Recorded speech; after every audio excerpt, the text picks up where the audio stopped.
Bom, gente, a ideia do ciclo SP em Debate é discutir um pouco sobre administração pública, porque foi uma demanda das mais latentes aqui dos alunos de administração, e mesmo no curso de economia, uma coisa que a gente vê pouco, começando na administração pública, enfim, peço desculpas pelo ar-condicionado, que a gente não conseguiu administrar direito e está meio quente a sala, mas a gente está vendo como a biblioteca se melhora. Tá ligado. E o tema da mesa de hoje é recursos escassos, gestão pública e orçamento.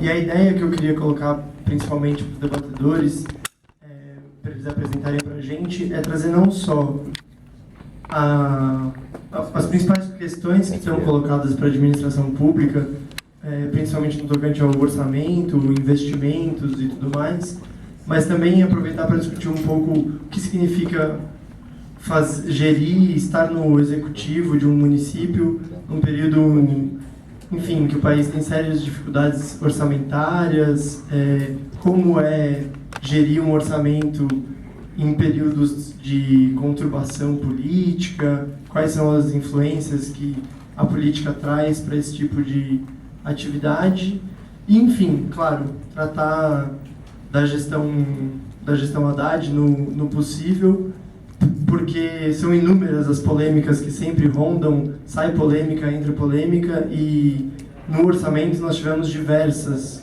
questões colocadas, desde o IPTU até os diversos problemas que a gestão teve em relação a promessas de campanha e dificuldades de realizar com falta de verbas. Só para dar uma introduzida melhor nos nossos debatedores, a professora Leda, ela foi a secretária da SEMPLA, que é a Secretaria de Planejamento, e ainda era Planejamento e Gestão, Orçamento e Gestão. Saiu no ano passado, né, professora? Esse ano, em março ainda. A professora Úrsula, lá da Gestão Pública, também participou de diversas... esteve próxima da gestão Haddad, faz tempo que está próxima da gestão pública como um todo, né? E o Roberto Garibe, ele é atualmente secretário de Infraestrutura e Obras, e, enfim, acho que todos eles vão ter muito para contribuir. A ordem, eles mesmos determinaram, vai começar com a professora Leda, depois a Úrsula e depois o Garibe. Então, vou passar para quem interessa. Muito obrigado.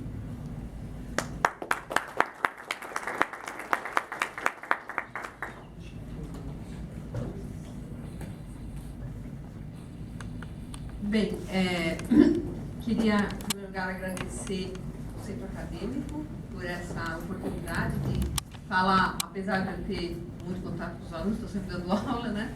Mas não para falar da prefeitura e dos problemas, e do orçamento, etc. Então, se criar essa oportunidade, acho que é uma coisa muito salutar, e fico muito feliz de que essa demanda tenha partido dos alunos, né?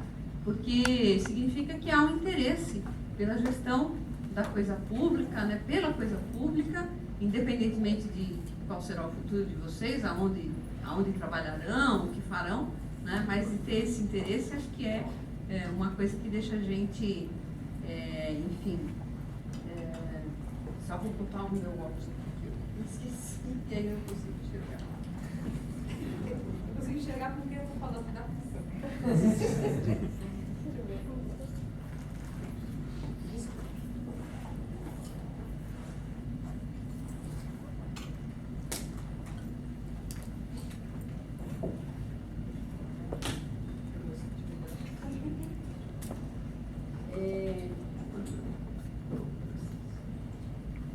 Bem, então, é o seguinte, nós combinamos aqui, mais ou menos, de fazer uma fala, primeiro,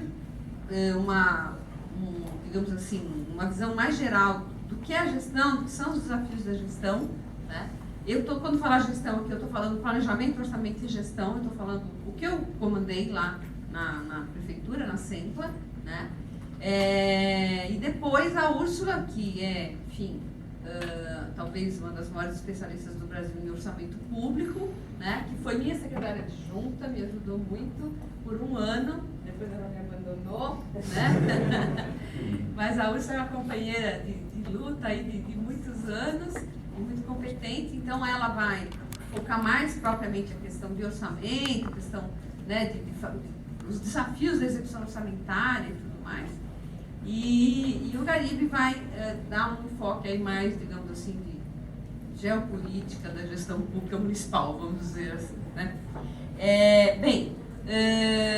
Eu queria falar um pouquinho para vocês dos desafios que eu encontrei quando cheguei lá, né? O primeiro grande desafio foi o de fazer o programa de metas. O programa de metas é uma exigência legal, tem uma lei que foi aprovada em 2007 pela Câmara e que obriga o município de São Paulo a ter um programa de metas. Então, cada nova gestão que se inicia, mesmo que seja um prefeito reeleito, ele tem que fazer um programa de metas. O que é um programa de metas? Ele, digamos assim, põe no papel, né, especifica, dá um pouco mais de detalhes do que ele vai fazer na gestão. Nas várias áreas, nos vários setores em que o poder público atua, né? O Executivo tem 90 dias para entregar, para dar a público à sociedade, né, apresentar à sociedade um programa de metas. Então, eu tinha esse desafio, a SEMPLA era a Secretaria Pasta encarregada de fazer esse programa de metas. Ao todo, nós tínhamos lá, naquelas alturas, 20 e tantas secretarias, 27, 28 secretarias, mais 10 ou 12 entidades da administração indireta, dava aí quase 40 entidades para coordenar e organizar esse programa de metas. Então, a gente tinha o primeiro desafio de, bom, como que nós vamos entender essas metas? Será que é um listão de coisa? Ou é uma coisa mais organizada, mais orgânica, que reflita um projeto de governo, né? Para nossa sorte, o Fernando Haddad era um candidato que tinha um programa de governo, porque os outros não tinham. Ele tinha um programa de governo, um caderninho, estava lá, mais ou menos esquematizado o que ele pretendia em cada área.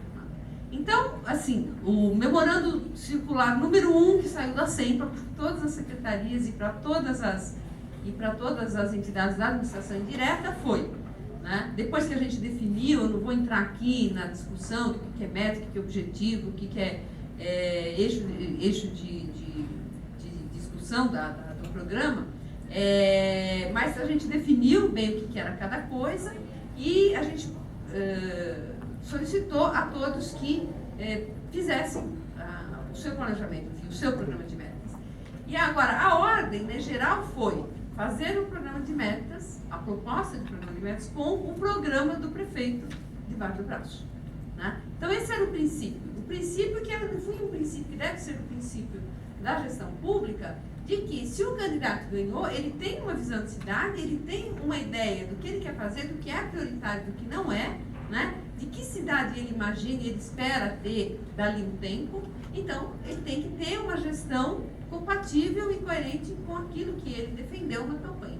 Isso é o que está por trás, né, desse princípio. Agora, óbvio, se a gente tivesse um prefeito que não tivesse um programa de governo, ia ser difícil fazer um programa de metas orgânico, né, estruturado como a gente fez.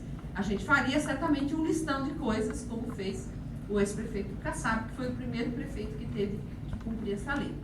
Bom, só que agora é o seguinte, fazer tudo isso em 90 dias, com uma equipe enorme de 3 pessoas, foi quase uma loucura completa, né? Virou noite, trabalhando, enfim. Mas fizemos, e o desafio maior depois foi tornar isso participativo, né? Por quê? Porque a lei também diz que depois que você apresenta esse programa de metas para a sociedade, como é que nós apresentamos para a sociedade? O prefeito convocou uma reunião do Conselho de Desenvolvimento da cidade, que é um órgão que foi criado à semelhança do que tinha no governo federal, o Conselho de Desenvolvimento Socioeconômico, né, que a gente chama, e a gente apresentou então para o Conselho da cidade o programa de metas, assim que foi a avant-première do programa de metas, e o nosso cumprimento da lei foi essa apresentação. A lei diz, porém, que você tem que apresentar nas subprefeituras esse programa de metas. E eu disse ao prefeito e disse aos meus colegas e à minha equipe na SEMPLA que eu não faria isso, quer dizer, eu não iria lá só apresentar, porque certamente você vai apresentar, você vai ouvir uma série de críticas, de coisas que eles gostariam que fosse diferente, etc., né? Aí você fala, ok, e continua com o programa que você tinha. Eu disse, não, eu quero que a participação seja efetiva. Então, nós fizemos isso, enfim, muita gente ficou achando que eu era doida, né? Mas eu fizemos, né, Úrsula? Foi lá uma grande aventura, mas fizemos. Então, na realidade, o que a gente fez foi que a gente fez um planejamento participativo na cidade de São Paulo. O programa de metas da cidade de São Paulo foi um planejamento participativo. Nós compilamos depois, só para vocês terem ideia, com essa reduzida equipe, que agora já era de, acho que umas 5 pessoas, 10 mil sugestões da população. 10 mil, que vieram por vários e vários caminhos, não só as audiências públicas, como também por e-mail, por carta, enfim, por vários, telefone, várias coisas. Então, fazer o programa de metas foi um desafio, enfim, inicialmente operacional, porque a Prefeitura de São Paulo é enorme, né? Claro, uma cidade enorme, complexa, com 40 entidades para organizar. A gente, depois que recebeu as propostas das secretarias, costurou isso tudo num programa, né? Orgânico, etc. Agora, a gente não queria também que esse programa ficasse uma peça de gaveta ali, né? Porque na gestão pública, isso é um outro ponto que eu queria deixar claro, que enfatizar para vocês, é o seguinte: sempre o planejamento vira uma coisa assim, que os políticos dão risada, né? É isso, certo? Por quê? Porque a execução orçamentária, depois a Úrsula pode falar mais, a execução orçamentária acaba correndo por conta própria, ela passa a ter uma dinâmica empurrada, né, por várias pressões do dia a dia, de várias naturezas, de natureza vária, para falar o português correto, né? Enfim, e aquele planejamento, ele fica esquecido. Então, a gente tentou, né, fazer um vínculo orgânico entre o programa de metas, como a peça de planejamento nossa, e a execução orçamentária. Para isso, algumas mudanças técnicas foram propostas, né? Quem trabalhou mais com essa parte foi também uma aluna aqui da FEA, uma doutoranda, inclusive orientando a minha, Mariana Almeida, junto com a Úrsula e alguns funcionários de carreira da SEMPA, né? E a gente então fez algumas mudanças técnicas no orçamento para que pudesse haver um vínculo mais firme entre o planejamento e o orçamento, para que o lindo programa de metas não fosse mais uma peça de gaveta. Então, agora, isso não é um desafio que se vença numa gestão. Eu não acredito que, por conta do que nós fizemos, a gente já resolveu, né, esse problema de, digamos assim, de não adequabilidade completa entre planejamento e orçamento. Mas eu acho que a gente caminhou, né? A gente deu passos, tanto do ponto de vista de fazer isso de forma democrática, com a participação da população, como tecnicamente arrumando os instrumentos que podem fazer o planejamento se tornar efetivo e não uma peça de museu, né? No que diz respeito a servidores, e para falar um pouco de conflito, os desafios também eram enormes. A gente tinha, por exemplo, as carreiras de nível médio e básico com salários absolutamente defasados, absurdamente defasados, né? Então a gente deu um reajuste para acertar os salários desses servidores. A gente reestruturou todas as carreiras de especialistas. A Prefeitura de São Paulo, do ponto de vista de recursos humanos, quando a gente chegou lá, estava literalmente quebrada em termos de recursos humanos, né? Uma curva dos vários especialistas, contadores, engenheiros, psicólogos, bibliotecários, assistentes sociais, todos esses profissionais de nível superior, a curva etária deles na prefeitura ou era um J ou era um U. Isso significa o quê? Eu tinha muita gente no começo de carreira, muita gente no fim de carreira e quase nada aqui no meio. Só que o pessoal do meio é que dá a estrutura, é o pessoal que de fato carrega, digamos, os que têm condição de assumir uma chefia, né? O pessoal de fim de carreira, em geral, já não quer mais muita coisa, né?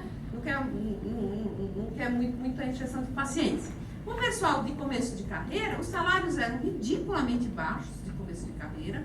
Um engenheiro entrava ganhando R$ 2.800. Então, a primeira coisa que surgisse melhor que aquilo, eles iam embora. Então, tinha uma rotatividade muito grande, né? Então, você tinha muita gente que fazia concurso, mas o pessoal ia embora. Aí fazia concurso e o pessoal ia embora. Então, você não criava aquele staff, né? Aquela espinha dorsal dos servidores públicos são capazes de levar adiante uma gestão, de tocar as políticas públicas, etc.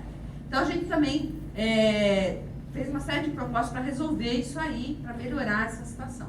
Criamos a carreira dos gestores de políticas públicas, analistas de políticas públicas, que não existia na prefeitura, apesar de já existir no governo federal e no governo do estado há algum tempo, né? A prefeitura de São Paulo tem tamanho e necessidades que requerem esses profissionais.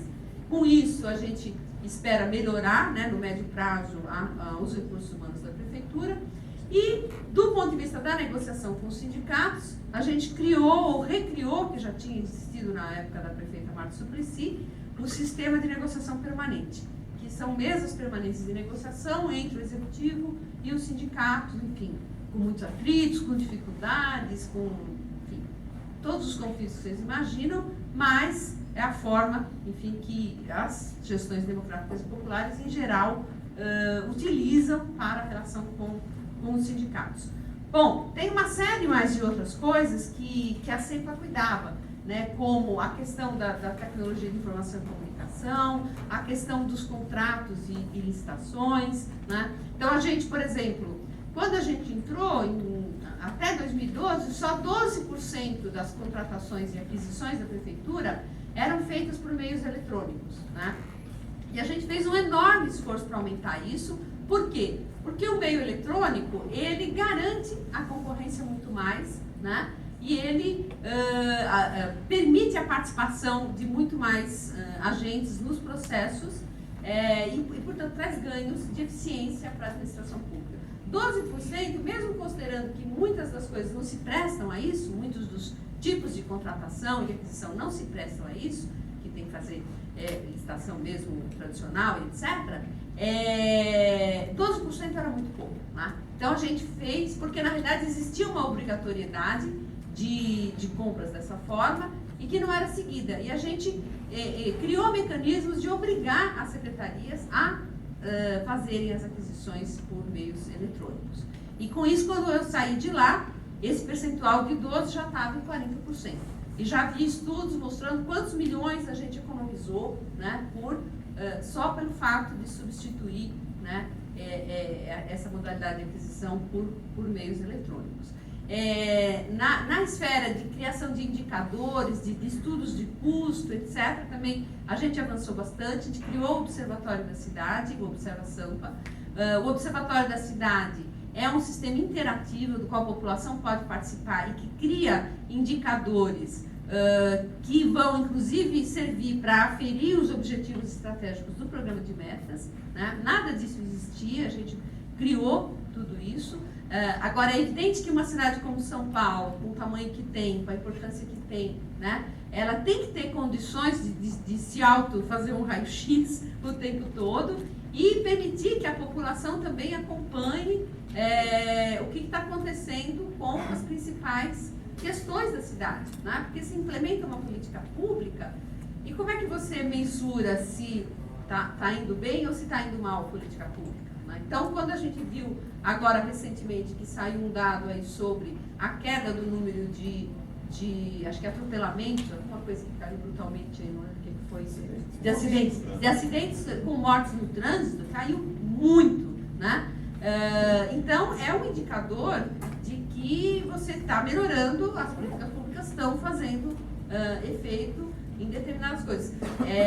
Por exemplo, o aumento da velocidade média dos ônibus, né? A redução do tempo de deslocamento dos trabalhadores, tudo isso são coisas que é possível mensurar, né? E estão lá disponíveis no Observa Sampa. Ainda de uma forma precária, sem estar conectado direto com os sistemas para que alimentassem automaticamente o observatório, então depende ainda de muita coisa manual, mas a estrutura está pensada, né? E eu acho que uma vez, esse é o tipo de coisa que, uma vez iniciado, é difícil que volte para trás, porque vai claramente parecer um retrocesso, né? Alguém chegar e dizer, olha, acaba com o Observatório da Cidade. Fica uma coisa muito estranha, né? Então tem processos que, independente de quem sentar na cadeira, se você empurrar, a coisa depois anda. Na área de tecnologia de informação e comunicação, vou falar só isso para encerrar, um outro grande desafio que a gente tinha era que uma prefeitura tão grande e complexa como a de São Paulo ainda tinha toda a tramitação dos seus processos em papel. Toda ela. Vocês imaginam o que é de papel, o que era o dia inteiro naquela prefeitura, aqueles carrinhos de processo para cima e para baixo, para lá e para cá. Então, nós fizemos também um enorme esforço para começar nessa gestão, e quando eu saí de lá, tinha começado, eu mesma já assinei processos eletrônicos, foi a SEMPA que comandou isso, e foi uma grande vitória que eu acho que a gente teve de conseguir começar esse processo. Aos poucos a gente conseguiu um sistema modular, que aos poucos a gente vai trazendo processos para que se transformem da tramitação em papel para a tramitação eletrônica, e isso acho que foi assim um gol, né? Foi uma coisa da qual eu me orgulho muito, e eu acho que foi difícil, porque é muita resistência no setor público, tem um pouco de inércia assim, que você precisa vencer, e para vencer você briga, você entra em conflito, não tem jeito, né? Mas tem briga que vale a pena. Brigar quando vale a pena é bom, tem que brigar, né? Então eu briguei muito por muitas coisas lá dentro, e eu acho que eu consegui, enfim, em muitos casos, ter sucesso, né? No sentido de fazer avançar a gestão. Para quê? Porque a gestão eficiente, a gestão transparente, né? A gestão, digamos, que anda nos trilhos do ponto de vista técnico, ela tem condições de implementar qualquer projeto político, E para encerrar, então, eu disse quando fiz a transmissão de cargo lá na prefeitura que eu sempre tive muitas dúvidas, né, a todo momento sobre como fazer as coisas, porém não a direção que elas tinham que ter, né? E essa dúvida de não ter dúvida sobre que direção ir, é porque a gente tinha uma firmeza de um projeto de governo, né, e de um pensamento sobre a cidade, que particularmente eu, um pouco mais privilegiada, talvez até que meus colegas outros secretários, por conhecer o Fernando, né, e saber como ele via as coisas e como ele pensava. Então, sem projeto, nada feito, porque você é estéril você fazer tudo, avançar tecnicamente, etc., e você não ter projeto para a cidade, e você não saber o que você quer da cidade. Agora, você tem um projeto, quem está comandando a gestão tem que lutar pela eficiência, pela melhoria, por azeitar os trilhos e por garantir transparência e participação. Eu acho que isso foi o papel da SEMPLA, pelo menos enquanto ele existiu, né? Hoje está organizado de forma diferente, e foi o que eu tentei fazer lá nesses 2 anos e pouquinho que eu fiquei lá.